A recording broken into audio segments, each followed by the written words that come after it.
Hello, everybody, and welcome to another episode of the Michael and Patty Show. I'm Michael. And I am Patty. And it's another beautiful day here in the Charlottetown waterfront, looking out at the Charlottetown Yacht Club. The water is almost all watery. We still have some ice here, there, and everywhere, and very slight touch of snow on the grass, so it shouldn't be another month or two, and we'll be full-fledged into summer. Yeah, there's still some ice. It's not now anything you're going to see any fishing huts out there. That season has passed now. Let's get right into it. We've got the CREA National Stats. So what this is it's a report that's sent to us every month, usually about a month after the stats are done. This is for February, and it gives us an idea of what's happening in the rest of the country. One thing I did find about this is it's kind of similar to PEI in that they do give you a number, but I'm absolutely positive if I go to Vancouver, for instance, they've got Greater Vancouver here, and tell the agent I'm looking for a really nice house in Greater Vancouver with, 5-6 bedrooms, 3 to 4 bathrooms, an indoor pool. That might be a bit of an exaggeration, but I want a nice house for $1.1 million. How likely do you think my chances of finding that house is for that price? Or any average house? I would say probably a slim based on the criteria you've just requested. I wouldn't want to be your realtor trying to find it. Let's just say it's a 2-bedroom house with 1 bathroom. I think you'd be hard-pressed to find anything decent for that in Greater Vancouver for 1.1. Yes, so that's their average sale price? This is MLS Home Price Index benchmark price. So this is supposed to illustrate what we refer to as the HPI, which would be the average typical home that someone would buy. You look at Calgary and Edmonton, 565 to 413, same thing. I don't think you're going to find a house in a good location in either one of those places for in the 4s and 5s. Yeah, I would agree. Saskatchewan's were in the 3s, the low 4s, Manitoba.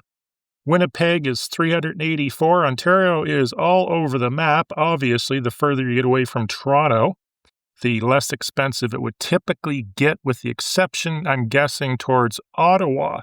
So if we look at Hamilton, Burlington, 731, I know, I watched that market. You're not finding something in Burlington for 731. I think you'd be hard-pressed to find a house for 731, wouldn't you? Yes, yeah. And then we get into Mississauga at 962. And I would think that the Niagara region would be less expensive, and it is at 574. And Ottawa says 619. Quebec's in the 3s to the low, or actually high 5s in Montreal. New Brunswick 3s, all 3s in New Brunswick. Nova Scotia 4s and 5s. And PEI 378.7. So let's just stop there, not to waste too much time on the stats. Client phones you and says, Patty, I'm looking for a beautiful split entry in an A-grade neighborhood in PEI with 3 bedrooms, 2 bathrooms, and a garage. And I've been told that I can buy that for $378.7. What do you tell them? I first asked them where they got their information I got this from. Information from the Michael and Patty Show, specifically from Patty. And she said I could buy a house for $378.7 because that's the HPI. And I would say, obviously, the information wasn't presented accurately. You would have a hard time in an A-grade neighborhood getting a family home at that price. Yes, that is the average... Median. The median sale price for Prince Edward Island. No, Charlottetown. Yeah, but it is for Prince Edward Island as well. You think? Yeah, I would say that is based on the stats. So that's what's dragging the number down, because they're looking at PEI as one number. Just let me take a look at this for a second. Yeah, they're looking at the whole province. So that's what's dragging that number down. But $378 in Charlottetown, you're going to get a modest, older 3-bedroom bungalow. Would that be a fair statement? That would be a fair statement. 40 years old, maybe 50. Maybe with a carport. B or C grade neighborhood. Correct. Right. Moving along. We don't want to beat the topic of AI to death, but we're going to anyway. AI is just changing the world, so much so that I was tootling around YouTube the other day only to trip across a YouTube channel that caters to lawyers. And the discussion on this channel specifically was the ability for law firms to get a lot of work done and get a lot of firing done at the same time and have ChatGPT do things that would take a team of lawyers 2 or 3 weeks to do that it can be done in a few minutes. And what they illustrated is they wanted to look at a bunch of documents to discuss what the liability or the danger of these documents were from a litigious standpoint. And they said this work was done within 10 minutes. So what we're seeing is we're seeing AI basically take over the world. And I never really thought about it, but essentially it is going to get involved in real estate, which is what this podcast is about, in a huge way.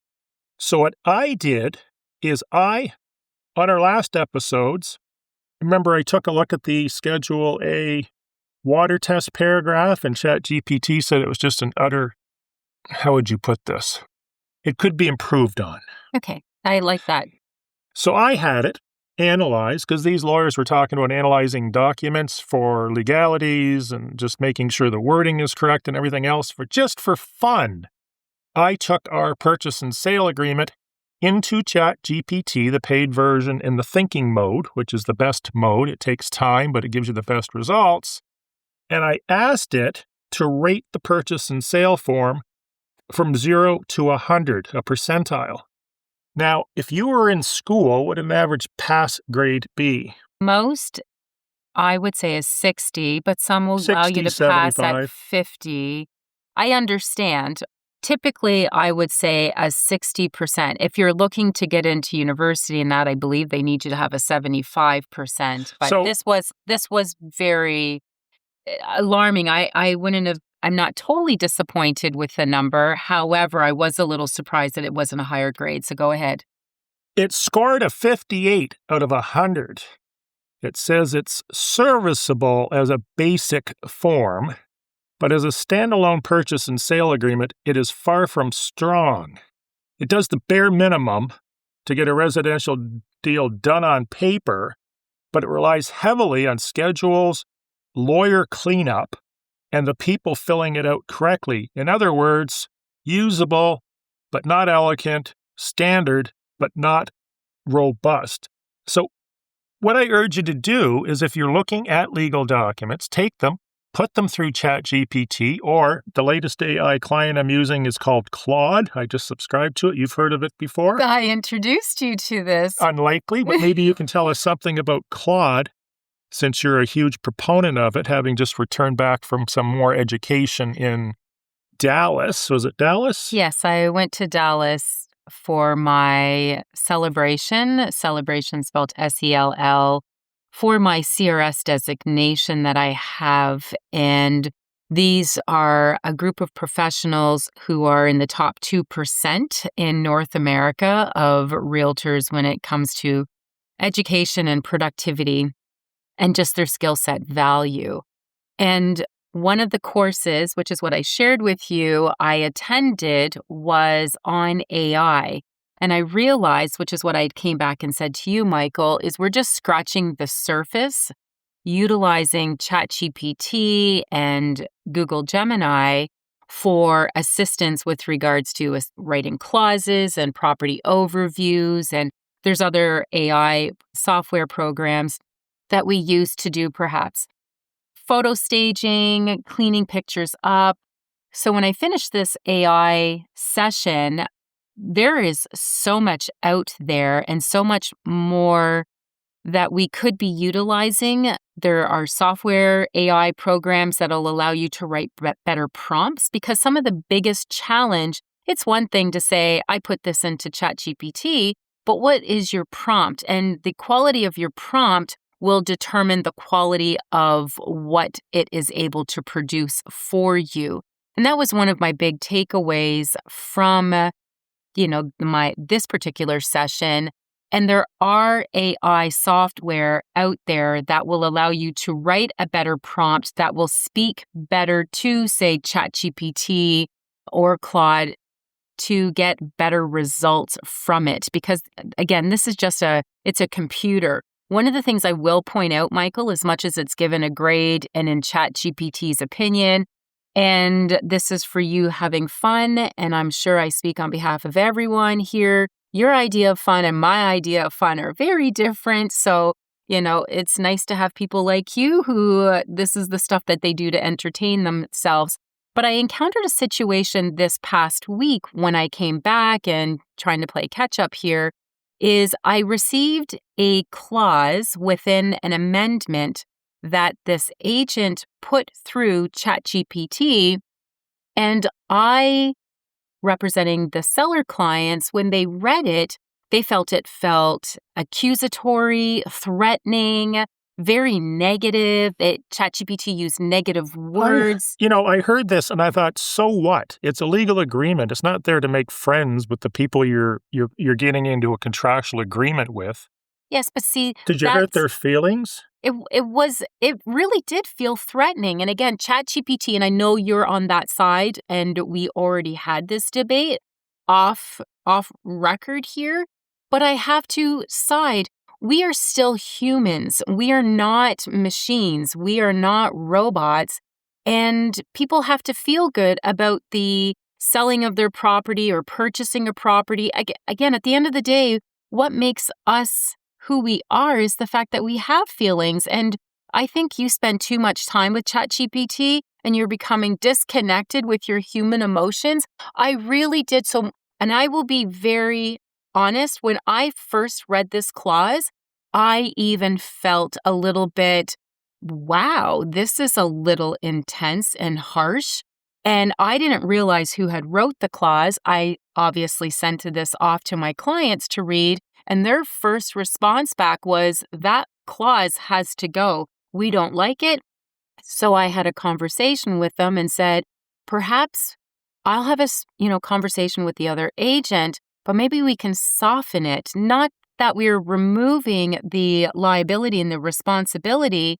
However, during that conversation with the buyer's agent, I learned that obviously ChatGPT has no empathy and it didn't take into consideration human feelings and that whole experience. So whether you're using ChatGPT or Gemini or Claude or one of the other 50 different AI agents that are out there, typically people right now are saying Claude is the best, but that could change next week when ChatGPT brings out a new revision or a version of their AI client. But you talked about prompt. So prompt is basically an instruction or a question or something you're giving your chat bot AI client, just like you would when you're typing in something to Google. Tell me what the capital of Texas is. Well, you can do the same thing in AI, but it could also, give you a 20-page report on that capital as well.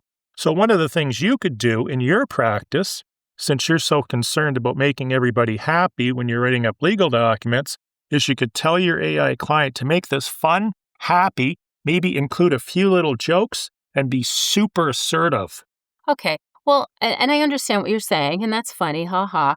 However, you do need to, with the prompt, because in our contract's defense, they're written for fairness of both sides.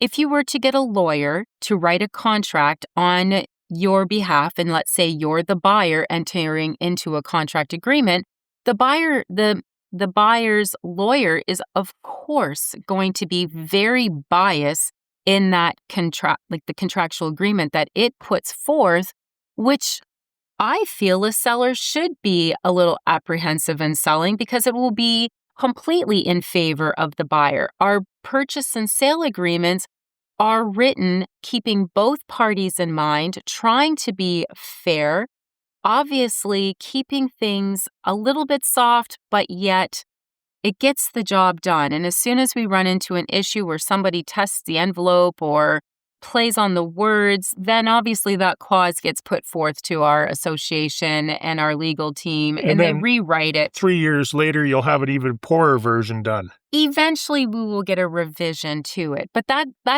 again, so in defense, so our clients, or not just our clients, but our listeners here, and this isn't just Prince Edward Island. I bet we could do this with any contract all over North America, and it would be interesting to see what ChatGPT puts out.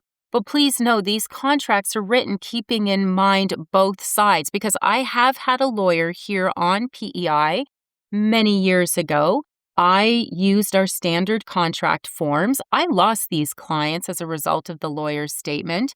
The lawyer went through on the buyer's behalf and said, now these are default clauses, default contract. I wrote a very poorly written contract. He strongly advised them not to sign this. These particular buyer clients thought that I created these clauses, I created this contract, and therefore they fired me. I tried to explain to them, this contract serves thousands, 1,500 to 2,000 transactions a year here on Prince Edward Island, and I don't understand. And I tried to get a hold of this lawyer, and when I did speak to this individual, they just stood by and they said, I feel it's a poorly written contract. I said, you could have presented this as our default. And he said, I don't have to say that. He said, it's a poorly written contract, and I advised my clients otherwise of this. I was a little upset. Moving along to the last thing we're going to cover on AI, which isn't real estate related, is the fact that you can now upload a photo. Did you know that? Yes, I do know that. So I'm going to give you an example of one scenario, and I'm going to tell you how I used it, and then we're going to get back to real estate here as we should. I was fixing something. It was a dash cam, and it needed a battery, and I ripped apart the dash cam, and the battery I couldn't find anywhere, but it did have a bunch of cryptic information on it. I took a picture of the battery, uploaded it to ChatGPT, and it basically told me, go on eBay and search for this, and it found the batteries, 2 for $10. Nice. The other thing it's being used for is if you say you had a rash on your hand or something, you could upload a picture of that rash, and ChatGPT or your AI client will make some suggestions. Obviously, this isn't sacrificing the dermatologist's input, but if you're in a province that's going to take you 2 years to get into a dermatologist, it might just hold you through for a few months. And hopefully it's more accurate than just taking a guess. Well, and then again, for the listeners, obviously what the AI is not taking into consideration is perhaps the person's lifestyle and things that they're doing that impacts it. They're just taking a picture and giving their interpretation based on the data that they have collected from the World Wide Web. They're probably just using a chemical that had a picture of a bony hand on it and got it all over their hands, and that's why they now have a rash. Yes, but it will fill in, and I agree, that little time period, because some provinces you can get in within a week or so, and some provinces it can take you 3-4 weeks to get into your family physician. If it's really problematic, obviously you'd need to go to Emerge. However, this would be a dermatologist. It wouldn't be your family doctor typically. You have to start with your family doctor to get a referral to go to the dermatologist. That is typically how the process works, Michael. Gotcha. Okay. Moving back to real estate, Patty, it happened again. What happened? Another overpriced listing settled on the penny of the number the listing agents shared with these sellers 6 or 8 months ago. This is a really good case study, once again, of someone trying to squeeze out that extra $10, $20, $30, $40,000 and $500,000. And just like Warren Buffett said when they asked him why he didn't invest in real estate, he said it's because it's a market that's priced too fairly. So these people were given a number, and it was about, 3 or 4 months ago? They said, where do we need to be to sell the house? And if it didn't sell right to the penny of not what Patty and I were suggesting, but what the market suggested. And this happens over and over and over and over again. The purchasers are educated, and if they're not, their agent, their buyer's agent, should be educating them. In some cases, they may even do a CMA on the house, a comprehensive market analysis, which is similar to an appraisal. But houses usually settle, unless there's erratic behavior like COVID or something happen, at market value. And in this case, like many of them, they're just wasting time. Well, it's not just that. So what happens, we're going to see this now, and you're going to see a little bit of frustration, which again, then it becomes, what is the need? Some people have to sell. So those that bought during peak pricing of COVID, and as much as And I know we've discussed, Michael, in previous, the prices are kind of getting in alignment today with the inflated prices that properties were selling for during COVID, but that's not 100% yet in alignment. And this property, is a prime example of that. They are taking a bit of a loss on this property because they paid peak COVID prices, and now they're having to, out of necessity, sell. And unfortunately, in order to generate a sale, they have to sell At market value. At market value, which is less than what they purchased it for.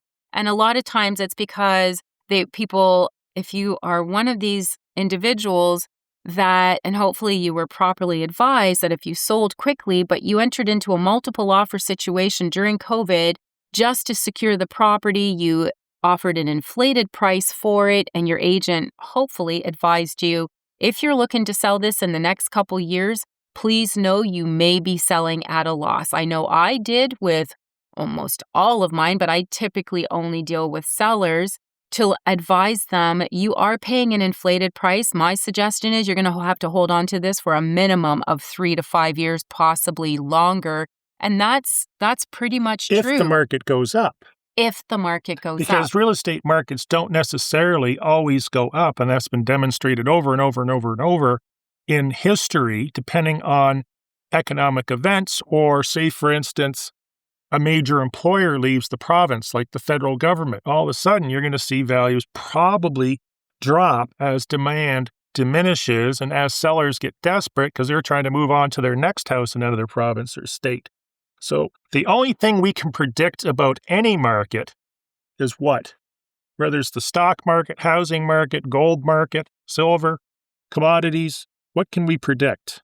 Thing that we can use is historical data. It has nothing to do with historical data. What we can predict is it's going to fluctuate. Well, of course. There's never been any evidence ever in the stock market, and this is shown in The Intelligent Investor, which is by Benjamin Graham, which was Warren Buffett's professor in university or college. All these studies in the past based on everything, including having dozens of so-called experts, were unable to project long-term where the markets were going to be. The only thing we can project about a market is it's going to fluctuate. Right now, it's a good example. That's why, so what I was starting to say wasn't an incorrect beginning to the answer. The only thing we have access to is historical data. So yesterday's data is historical data. We don't know what the future holds. So therefore we cannot make predictions or assumptions. The only data that we have is data that has already transacted, but that may or may not be indicative of what is to come or what is ahead. So no one can give any predictions or make any assumptions. They can say based on historical, data and market trends, we're looking at possibly a few scenarios, but even still, we could have a pandemic and it completely throw us sideways. So no one can predict market future. Or we could have a war in the Middle East. Correct. Which has affected the 50,000 on the Dow. Absolutely, Michael. Patty, somebody calls you up and they say, Patty, I'm moving to PEI and I want my home to be a summer home opposed to something in the city. Where should I buy? Well, that's a good question, and it would require me taking them through the buyer's intake and finding out, have they ever been to PEI? Where, do they have family located here? What kind of experience are they looking to have? What is the dynamics of who is the buyers? Is it a family? Are they looking for shallow water? Are they looking for like a raw wind experience? So there's so many variables as to where this summer home should be, plus also pricing. Different areas will have different price points. And then what are their means of travel? How are they getting to the island? What would align with their experience? Where would that cottage property summer home need to be? I think I'd start off with budget because it's definitive, right? It would help. Now, if they say, people will never give you their full budget. No one ever shows up at the islands and says, I'm just loaded. I'll spend whatever it takes to get that house, whether it's 500,000 or 5 million. It doesn't matter. Here's a blank check. Let's go buy. What they usually try to do is they'll say, I just saw the stats for PEI and it tells me that the average or median house sells for $371,000, so we're going to make our budget $375,000. That is going to push you further away from civilization if you can even find it, and it'd be extremely challenging to find something on the water unless it was a cottage. But I would start with budget, and the second thing I'd start with is the lifestyle. Do you want to be near the Home Depot, the malls, the big Walmart? Do you have any health issues or anticipate any that may require medical treatment? You may want to be near the hospital. Maybe you fly a lot. So you want to be within a few minutes to the Charlottetown airport, not an hour and a half away, particularly during the winter. Restaurants. Do you like to eat out? Schools, university. The kids going to be going to university? Are you going to be taking night school classes? I would start with budget, lifestyle. What else? I don't know, but I thought this was a summer home. Now we're talking about kids going to university. So we're renaming this. They're moving here, but they want a summer-like home. Okay. And I think that's what I said from the beginning. It's a summer-like home, not your typical residential home. It starts off with a bunch of questions, a series of questions to get to know the client better so that you can better do a matchmaking with the right home, cottage, whatever the summer like, with what meets their expectations. What they're looking for, I guess more aptly named, is they're looking for a year-round home to live in PEI full-time, but it has to have a recreational feel and preferably be waterfront. Is that a better descriptor? Yeah, and there's many that are, again, when it comes to pricing, the trend, and I know we've mentioned this on previous episodes, is to find more of a cottage-like property with maybe not an extremely long laneway to access it so that they would obviously be responsible for snow removal possibly and their waste in that pickup. But the trend is because you can still pick up something like that at an affordable price and then turn it into a year-round type property so that they're not paying an inflated price for something that's already set up. Or you just pay the price for a setup like that so that you can make the choice year-round without having to go through years' worth of improvements. What do we need to look at in laneways, whether they're a couple 100 feet or 2 or 3 miles long? What would be the most difficult time of year to traverse down that laneway? And the answer is probably going to surprise most listeners. I would say the end of April, May. When the frost comes out of the ground. Correct. It's easy to go up and down the laneway if it's frozen, but when the frost comes out of the ground, it's quickly going to tell you what the makeup of that laneway is and whether or not you're going to sink down to your axles. Regardless what you're driving, whether it's a half-ton truck or a tank, you're not getting down that road. So make sure if you're going to be down a clay or mud or even gravel laneway, not so much with gravel, because hopefully they've got gravel, shale, and then dirt underneath, you can traverse down that when the frost comes out of the ground. So April, May would probably be a good time to be looking at property here to know what the road's going to be like, right? 100%. And the other thing that they may not consider is there may be a very picturesque laneway that's lined with trees, matured trees, and it feels so romantic to be driving down there. What someone may not take into consideration is in the winter months, are you plowing that? So if it's a long laneway, you've got a snow plow or a tractor, are they able to get down there? And they've got to continuously push the snow forward because both sides have trees, because they may not be able to use the blower to blow the snow either through the trees, which could cause damage, or over the trees. So you just have to be mindful of also completely lined laneways with mature, beautiful trees, but it may not be so simple to blow it out in the winter. Patty, I've been looking at real estate in the Toronto area, and the other day I was looking at a house and it had a bunch of aerial photos. We know how real estate agents just love their drones and aerial photos if they're contracting it out to somebody else. And I know this neighborhood, and I knew that these pictures that were taken of the waterfront park and the boardwalks and the plazas for shopping and the grocery stores were absolutely nowhere near this house. Thoughts? So was it within walking distance? If you're a marathon walker. Okay. Well, I feel if there's a lifestyle that you're trying to portray within your listing, your marketing material, I feel if it's within walking distance to these kinds of amenities, walking trails, then perhaps. If it is not within walking distance, I don't like misrepresenting, not false marketing something that this is all within footsteps.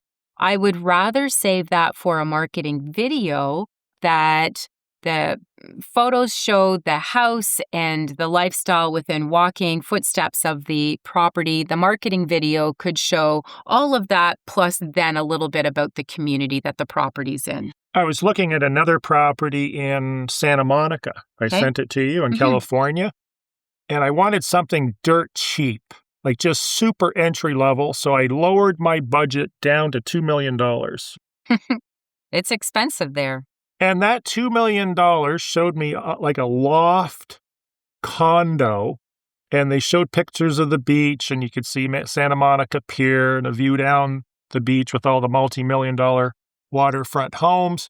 But when I zoomed in on the map, it was 85 blocks back from the beach? Oh, yes. Yeah, even the outskirts of Santa Monica are 2 million plus. Like it's a beautiful city there. I know we went to a celebration one year. You came with me, and it was stunning, but it is very expensive. Our real estate seems extremely cheap by comparison. Oh, absolutely. Another house I looked at, what are your thoughts on lime green doors? Both garage and main door painted lime green. So beauty is within the eyes of the beholder, and that is fine for those particular owners. But if I'm assuming this is a listing that somebody is looking to sell, maybe perhaps they'll find somebody to buy the house that Or they could just paint the doors and make sure that 99% of the people that don't like their puke lime green doors don't bypass the listing, because people are going to drive by this. They're going to look at the pictures. The lime green doors are a turnoff for most people. Let's move on.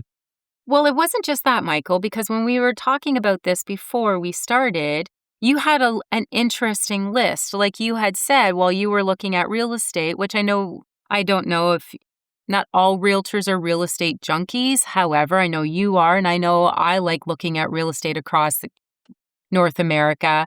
You had created a list. You had said you first looked at the lime green door and went, and then you noticed that the garage door was like that, which sent another shudder. And then you went to the landscaping wasn't done, and it just didn't look like a kept property. There was just too many, and it was like it almost gave you a preview of what to come. And you had said you went on to the next listing. So that was very interesting because that was your consumer experience, in another market that you're not familiar with or an agent in. And as a consumer, that was the experience. So if you're a listener that is a seller or looking to sell, keep that in mind, because your photos on there, and I mean, we know you can paint the door, but it was so interesting for me to hear you say that, Michael, because you're very concrete. It is what it is. The door can be painted. But as a consumer experience, you actually said you went on to the next property. Why would I pay $1 million plus for a house that I have to renovate the first day I move in? Yes, absolutely. Plus the embarrassment of showing up at Home Depot, telling the guy I have a lime green door and I needed a primer to cover it. The question coming up next is, and this is kind of a funny question in so many different ways. I don't think a lot of people think about this, particularly purchasers or purchasers' agents sometimes, is why are they selling? I am the listing agent. I represent the seller. I'm not going to give you a reason or a list of deficiencies and leverage tools to negotiate the price down. So why are you asking me, why are they selling? Mm, It would be just like asking O.J. Simpson, why did you kill your wife? yeah. Well, so If that happened, allegedly. okay, so as a seller, you should have the conversation with your agent right on the onset of signing the contract. If someone asks you, why am I selling? This is what I'm okay. Or you can just test and see what they say, because then you'll let you know if you have a good agent. A good agent would end up saying to you, let me know what you would like me to say on your behalf. They don't have to say anything. They can say that they're just relocating. They could say that, they have another place, but, they're in no rush. It's Michael, so I'm going to ask you, if a buyer's agent or a buyer asks you, why am I selling? What would you advise a seller as the best answers to that question? Patty, I'm glad you asked this, and like you see on the news all the time, that is such an incredible question. That's such a great question. You ever notice on news shows when they're interviewing somebody, they keep saying, great question. That's such a great question, Patty. I tell them they're relocating. Okay, so they have to sell. I didn't say that. They're relocating.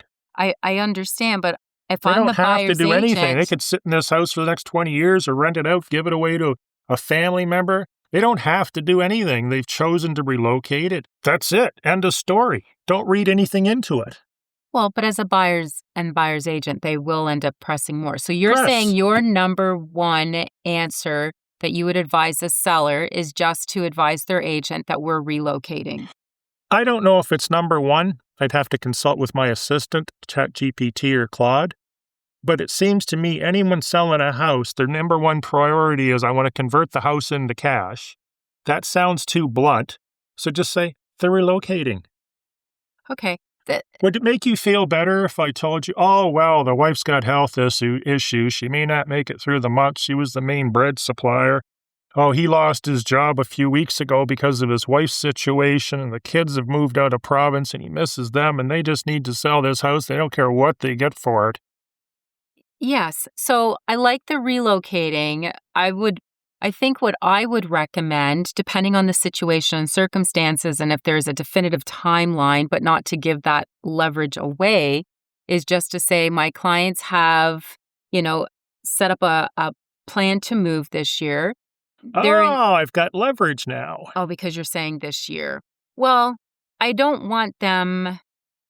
I don't know. I just find they're relocating. Well, you know would what I'm be going to do, pushed. Patty, since I represent the buyers and we don't have a timeline, is I'm going to watch your overpriced listing until the end of the year because you just gave me your timeline and use that against you. Okay. And we're just talking this out, Michael, with regards to what would be a number one answer. And again, it is going to be individual as per the seller's situation, because some sellers do have to be out, say, by the end of April. But you don't want to disclose that. I realize that, but some will disclose it and say, my preferred closing is this date, and that's what I want on the MLS listing. And that's not wrong to do. That would come up more once you're in negotiating, but I wouldn't give them that to begin with. The bottom line is the purpose of this whole discussion is the reason that agent's asking that question is to gain leverage to negotiate the price down, wouldn't you say? Well, that's the whole point of this exercise. Right. So if you say I'm relocating, if you want more of a story, if it makes you warm and fuzzy, we're relocating because we miss our kids. Yeah, we're moving to be closer to family. Which live next door. Yeah, we're just relocating to be closer to family. Moving to the house behind them. Yes, and we have no timeline. Right. We have no timeline. It's just they're just starting the process. They're looking to relocate and be closer to family. Is the price flexible, Patty? I do not negotiate on my client's behalf without their consent and permission, but if you would like to try an offer, I will definitely bring it to my clients so they can negotiate and make that determination themselves. I can fairly say on behalf of most of my clients, the prices are definitely flexible, and we will absolutely look at any offers that are tens or hundreds of thousands of dollars over ask, with no conditions. I understand. Moving along. we'll make this real quick. When you're hiring a photographer or a video specialist, videographer, do not hire a company. And I see this a lot in Toronto and California, in that they got one guy that does the photos, the video, does everything, the write-up sometimes.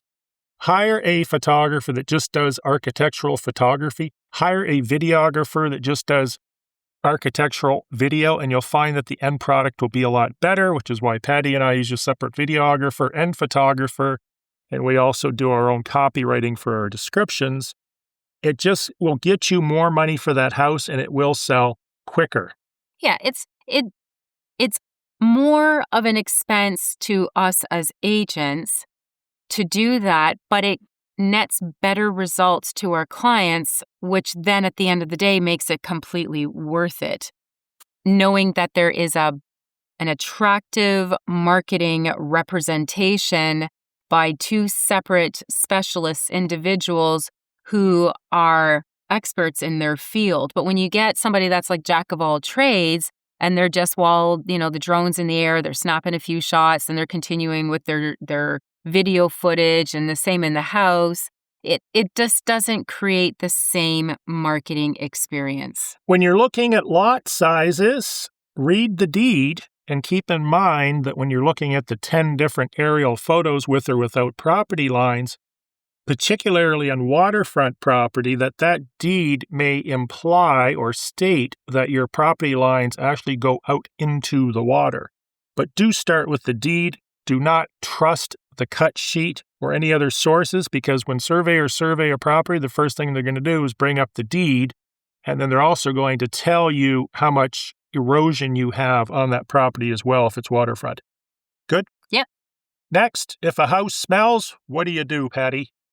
Well, it depends. Hold your nose. Yeah, the smell's showing. Hand out close pegs for their noses. And this is one thing that AI cannot replace us with, is that whole experience. I do recommend that if you are buying from off island and you have an agent doing video showings, please don't think it's an odd or a weird question. What does it smell like? And if you have an agent that says, I don't have a sensitive smell, like I don't smell everything, and smells are important, find an agent that has a sensitive sniffer so that they can give you, does it smell musty? Does it smell pungent? Does it have, just stale carpet smell? Is there smokers in the house? Does it smell like wet dog? I love dogs, but there is a smell and it is a turnoff for buyers. So, and if you're an agent listening to this, please don't exclude that as part of your showings, especially if you're doing virtual showings. Smells are just as important as the visual portion of the showing. Until we have smell-o-vision. Until AI can interpret scents. We've covered a lot on AI, and we're not going to get back into it here. We're going to close things down because we're running out of time, even though we had a half a dozen more subjects scheduled on this agenda. So unless we turn the show into 2 hours, we're not going to cover it all. The biggest lesson from AI is you can use it to analyze your documents. You can use it to create clauses. It has a huge use in the legal field. Yes, and it can save time with the creativity and maybe insert elements that you may not have considered. However, you really, at the end of the day, should still do some work, filter it. We are humans interacting with humans. And I know we just discussed this yesterday, Michael. There was some marketing piece that you had seen, and it said something along the lines of, human made or something. I can't remember what you were saying, but that's going to become a new marketing term, like made in Canada type thing. Now, what they're doing on YouTube now, because there's so many AI-produced YouTube channels, and you're seeing YouTube channels now market themselves as not created by AI, actually real people. Yeah, it's a little scary. In closing, I'll make sure anytime I write a clause for you, I'm the first real estate agent. I haven't seen this done before, so you heard it here first. I'm going to use lots of happy face emojis. and thumbs ups. I am looking forward to seeing that. Thanks again for listening to another episode of the Michael and Patty Show, otherwise known as MAPS PEI's real estate podcast that helps guide and navigate you through the buying and selling and a little bit of Prince Edward Island. And if you're looking for an extension of this podcast, we do have a private Facebook group titled Moving to Prince Edward Island, spelt completely out from the Michael and Patty podcast, I believe it states, where we give snapshot summaries of every single episode. We're almost all caught up with those because I was doing 3 a week. We have Toolbox Tuesdays, which is a complete toolbox on, items that you should and need to know to prepare yourself, whether for buying or selling, and some fun things. An upcoming Toolbox Tuesday is what are the first things you should do to a home after closing? So that's going to be coming up in probably April 2026. Paint the green line door. There you go. We appreciate each and every one of you. Thanks again for listening. Have a great day. Thanks for listening, and be sure to subscribe, thumbs up, give us some feedback, a star rating, all that sort of great stuff, and enjoy the rest of your day.